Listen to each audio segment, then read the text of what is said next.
Hey guys, Metal Viking 82 here, back with another Viking Orations. Got yet another review for you today, and this time I'm going to be talking to you about the debut demo from the band Throat Locust, entitled Dragged Through Glass, out now through the band themselves.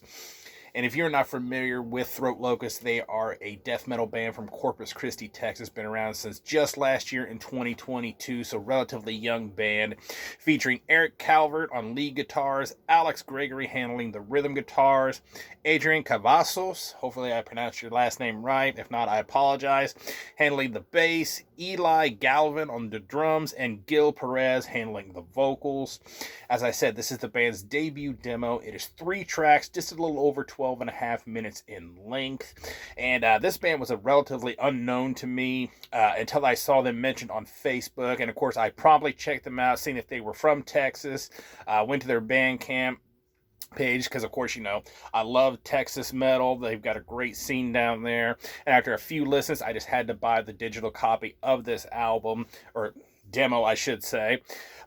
Now, the guitars on this thing have a nice crunch to them, just hitting you with these mid to fast-paced riffs, utilizing the whammy bar at times, and has some really nice solos throughout all 3 of these songs. At times, they settle into a nice head-bangable groove as well, and I really dig the really kind of galloping chugs that they do on here.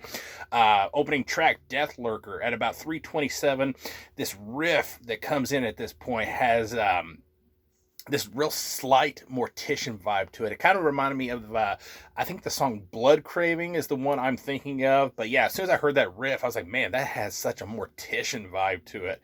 And then, the follow-up track, Corruption and Greed. That song has a really great example of the really killer guitar solos on this demo, as well as the use of the whammy bar at about 2 minutes into that song. Really dug that solo. Adrian's bass has that very thick Terry Butlerish tone to it, and I love how it's just right up in the mix, giving the songs that backbone. I just love hear it rumbling away throughout all 3 of these songs. The drums have a very organic production to them. They're not overly produced, yet they're not that raw sound that you would think of with some demos or even some albums, really. It has a great snap to the snare, really good patterns, rolls, and fills. I love the blast beats and the double bass work, though at times, though not very often, it feels like the kicks during the double bass sections get a little buried under the guitars. It doesn't happen often, but there are a few moments on here I found, at least to me anyway, it sounded like they were getting a little bit muffled and buried under the guitars. But other than that, really solid drum performance on here. And then vocally, Gil has this powerful yet intelligible mid-range growl with some screams thrown in at times.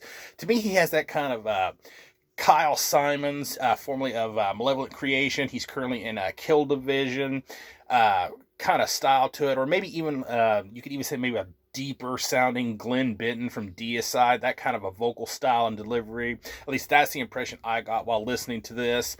Overall, I think this is a really solid debut demo from these Texas death dealers.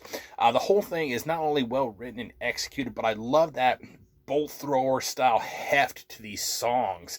I mean, and that is especially evident when you get into track 3, the last track, Axe Grinder. About 26 seconds into that song, it settles into this nice groove with some double bass underneath of it, and it's just very bolt thrower-ish, and I absolutely love that because, of course, bolt thrower rules. So, but yeah, you get that kind of stuff all over these 3 songs. I just love that heft that they give it. I really honestly hope that these guys can get signed and this gets a physical release, because I would love to have this on CD. And despite the few times that the kicks seem to get a little buried in the mix during the double bass parts, it's honestly not enough to detract from the fact that this is just some quality Texas death metal worth checking out. I would give it a solid 8.5 out of 10. Go check out Throat Locust. I will leave a link down below so you can check it out for yourself. Buy a digital copy. I am definitely keeping my eyes open and hoping that this gets a physical release. Hopefully they'll get signed and that'll happen, or maybe the band will be able to do it themselves if they raise enough through merch and Digital sales, who knows? And of course, I'm looking forward to seeing what else this band has in store for us, because if this demo is any indication, I think Texas has just added another killer band to their scene. And yeah, that is going to do it. Thank you so much for watching and subscribing, and until next time, stay brutal.